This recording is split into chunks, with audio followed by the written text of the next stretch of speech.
Robert Irvine is here. Mr. Irvine. I want to know about that pilot. Let's go back a little bit. Okay, I want to know. You fly a lot. He was 75 minutes sleeping? Yes. Did he have a drink before? They didn't indicate that. It's not unheard of these days. Stuck a bottle in his rectum. Yeah. Hey, you know what? Robert, you've been down here before. Didn't you do a Dinner Impossible over at the Link? I did, yeah, about 2 years ago. I lost all my burgers and everything. The fans were great. They stole everything. Did they really? Yeah. From the parking lot to the suite where I was doing it, I lost everything. Yeah. Well, they're very enthusiastic. Yeah. Very hungry. Let's go Flyers! Right. But you're doing a Dinner Impossible right now in my old stomping grounds on McCade Boulevard. I don't know if It's you're Restaurant Impossible. I'm sorry, Restaurant Impossible. My bad. But it's right around the corner from where I grew up. I don't know if I'm allowed to indicate what the name of the restaurant is. You can. I don't care. Italian Delight. Yeah. And I mean that right there on McDade Boulevard. That is a Delaware County, at least that part of Delaware County staple. So what's going on there? I have no clue. Okay. That's the gospel truth. You haven't started I got in late last night, and I go there tomorrow morning, and we'll see what happens. Do you know what? A lot of times I'll be eating at a restaurant, and I'll wonder, I think about you, and I go, I wonder what he would think of this place. What do you think? Like, do I think? Am I wrong for thinking this place is good? Would he think it's good? You know? It's funny because I won't eat ice anywhere anymore. Oh, I've seen that many bad ice machines. Wow. Really? They're just dirty? Well, you know, we did one That's scary. In Memphis, and I got to tell you, I lifted the top off it. And everybody worries about the ice at the bottom where it comes out of the chute. It's what's inside, you know, it drops through this condenser. yeah. I pulled it out. I got to tell you guys, it was about 6 inches of mold. Oh man! Now I can't have ice. You wait till you see that. I got to tell you, I don't eat ice anymore. So. I just went out to dinner a couple of weeks ago, and there were 4 of us. 3 out of the 4 of us had to run out of the restaurant. We all got sick. Literally? Yep. Run out No, of the Yes. We did. Kathy blew out her O-ring. Racing. My brother had to race to my house. He got to my house in like no time and was in the bathroom before You don't we want to even share got with there. the listeners what restaurant that was. No, I don't think so. I Her don't car think we should looked do like that. a Jackson Pollock painting. When you do a Restaurant Impossible, what's the turnaround time? How long are you there for? Well, literally 2 days. It's a real-time show, 2 days, 10 grand, and I go in tomorrow morning. We open Friday, hopefully at 6 or 7, and you know. I got an email from a listener saying that they were trying to get into the restaurant, you know, to see what you have done, and I guess they're not taking reservations until you finished. No, they take reservations. It's Okay. already been probably booked. Okay. Normally when we do these shows, they put it out way in advance, and it's sold out. Let me ask you, because it's such a restaurant. The restaurant business is such a cruel business. I think 90% of restaurants fail, and yet still there seem to be so many people who don't have a clue that get into the business. How often are you prompted to bitch slap someone? Yeah. He's headbutting the microphone. You know, when somebody comes into some money or they get laid off and they Yeah. get some money, they think a restaurant's a great idea because they bring all the friends over, drink beer, and have fun. Sure. Wrong. It's the Yeah. biggest money pit. It's bigger than a boat, you know. I don't And know. it sucks it sucks your time out of your. There is no relationship that can last a restaurant. I'm Okay, telling you. Wow, really? It ruins families. And one thing about the show is, we can paint and build over restaurants. That's not the issue. It's the families that suffer. And I think over the last 2 years, I've realized how much more important the family is when you see these. You know, I had a dad shoot himself 4 months prior to me getting there. Whoa! 2 little girls. And, you know, people say, oh, you're tough, you're stern. Yeah, well, you know, they just lost a dad. They got 2 little girls. The mother has never grieved the dad's loss because she's been so busy, right? Trying to figure it out. Didn't have time. She's selling coffee to make money, and the money she makes, she goes to buy more coffee. The kids can't eat at home because they got no money, so they eat in the restaurant. They don't get no quality time. And then they say, well, you know, you're really tough on that show.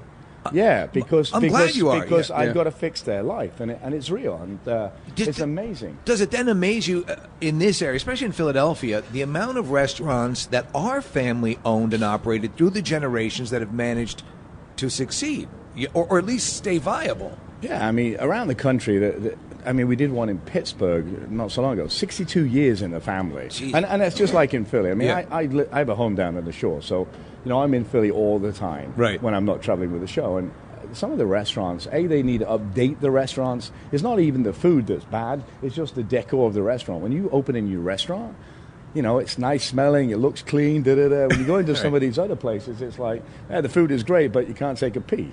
Yeah. So what's the key to running a successful restaurant? I think you got to update it every 3 years.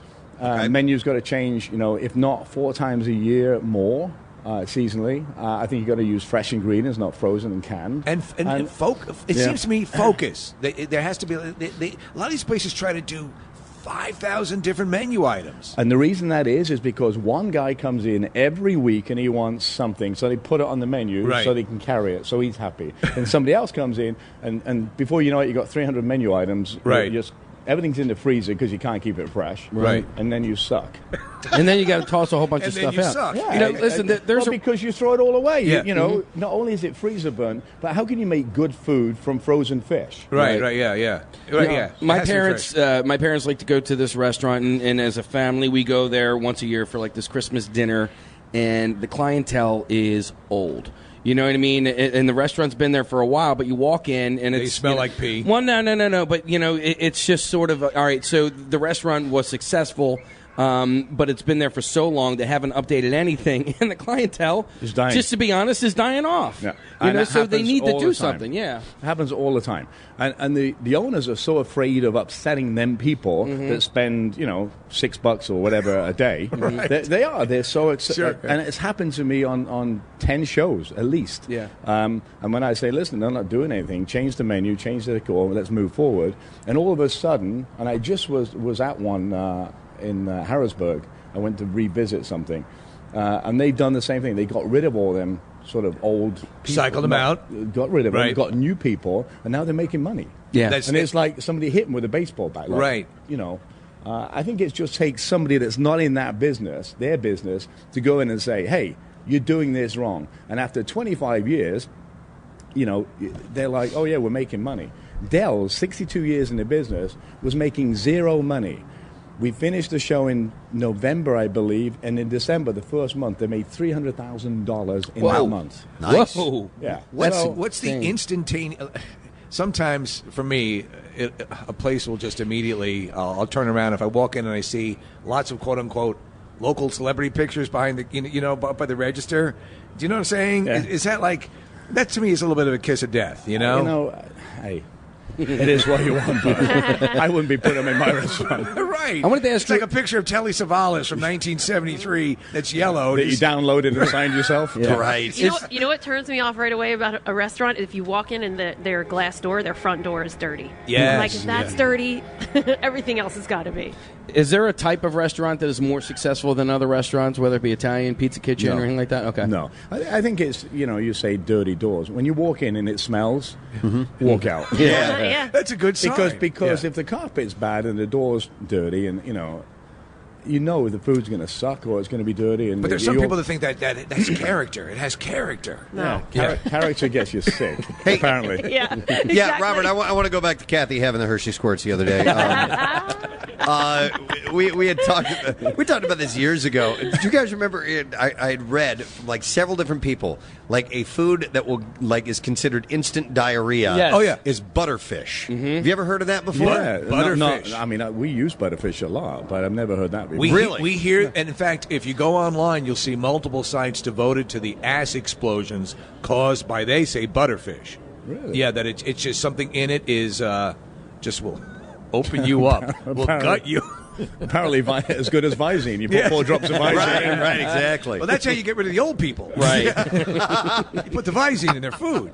Early bird special. I don't understand catering to old people. It's not like they tip well either, Everybody loses. My wife was a waitress for years, and she said when that tip calculator came out, she wanted to hang herself. Yes. I just want to make sure it's exact. Did you ever were you ever a server? No, I'm not that smart. No. To carry a tray and be nice to everybody and not drop anything, that's kind of an art. But there's a key, though, and we've talked about this many times on air. That's your liaison, your wait staff. They're the face of the restaurant.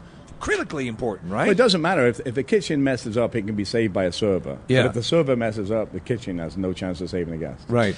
I read something interesting, and it was on like a foodie's blog. A guy, it may have been a guy who's a critic. I'm not really sure, but he had an interesting tip for people who like to go out to well-known restaurants, successful restaurants that are already established and have a clientele and all this and that. And he said that he likes to go to restaurants that are on the higher end and will, from the menu, order something that doesn't sound like that doesn't sound that appetizing, as opposed to the ones that they're adding a lot of flourishes to verbally about it in the menu, because he feels that the chef might actually try a little harder to make the more standard dishes taste more important. Order the turd crackers. No. But as opposed to getting the Scottish hen with blah blah blah and this and that and so forth. See, that's a huge mistake restaurants make, and and I say this all the time. If you write a description on a menu, we as people automatically think of something in your mind. Oh, sure. It says filet mignon. It's a steak with potatoes and green beans. Mm-hmm. And if it doesn't come out that way, you're already pissed off. You're already upset. Yeah. So I always tell the owners, don't write description. Tell what it is. It's a steak. It's this. It's this, and let people figure it out. You're giving them a pre-expectation. Would it be better than just, instead of even writing what it is, just write the color? Yeah. It's brown. How is the brown tonight? Apparently, that's the in color today. Yeah, exactly. or the out color, whichever. Nice. Oh man, that is nice. So Restaurant Impossible. Are there any other things that you're working on? Because you tend to juggle a lot of projects. Yeah, I got to tell you, we have done 43 Restaurant Impossibles, and 48 of them are successful restaurants now. Wow, awesome. That's excellent. So, I think that, that's a service not only to the restaurant owners but to the clientele. Yeah. Yes. So we're very happy with that. Just started last week in Florida, a live Robert Irvine live 2-hour stage show, which sold out crowds last weekend. Clearwater and you guys are the Melbourne. rock stars now. The chefs are the rock stars. But this wasn't a cooking demo. This Really? was a live show, scaling down bloody walls, and it was just it Wow. was hilarious. You're going to come to the Keswick Theater, right? Yes, in the Keswick in Glenside, September. You'll be bringing this show here? Yeah. Very cool. Oh So, wait, what you don't cook? I cook a little bit. Okay. but it's Is it feats of strength or it's You're a strong audience. It's audience participation of a lot of challenges that yes, I did swear on air.